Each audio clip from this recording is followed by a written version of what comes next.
My name is Heather Rhodes. I'm a former educator.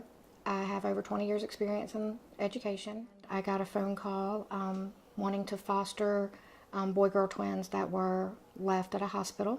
Went to the hospital to meet with the social worker and met Cade and Kaylee for the first time at 4 days old. And at 9 days old was taking them home the night before Thanksgiving. Cade and Kaylee, his twin, around 2.5.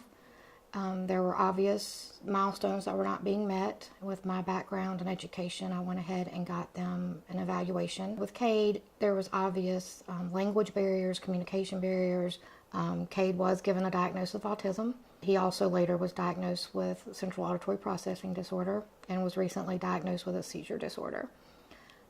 He tries very hard to be like everybody else and can be very frustrating for him at times that he doesn't function on the level of a 9-year-old boy, but he wants to be that 9-year-old boy. Cade was enrolled at Longleaf Elementary in Hattiesburg, Mississippi.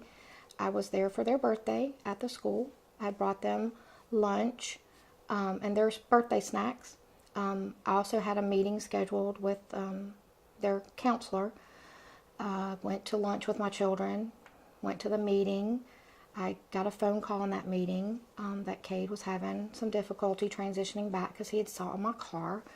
And I told the school nurse, I'll go check on him just to reassure him that I'm still here and that I'll have his snacks for his classroom.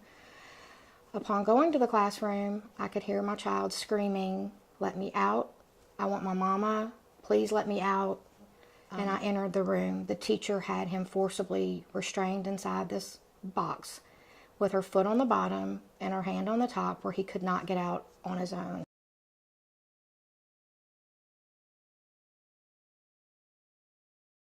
He did not want to be in there. It wasn't a place he wanted to be. It was obviously not calming him in any way or helping him self-manage his behaviors. He was very escalated, was banging his head against the floor, hitting himself in the head, screaming. I asked the teacher to back up twice.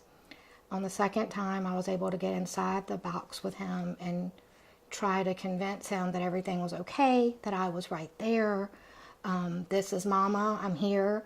It took what I tend to think was forever, but it was probably just a couple of minutes. When he realized it was me inside there with him, he looked up. His face was beet red, even though he's got a beautiful brown skin tone. He was red-faced, his crying, very upset. He realized it was me and he just wrapped himself around me like a little koala bear. If he would have went to school and told his teacher, "When I'm bad, my mama puts me in this box and makes me stay in there. I don't like it," there would have been no question asked. I would have immediately been arrested. My children would have went back to foster care. I couldn't have gotten away with it as a parent.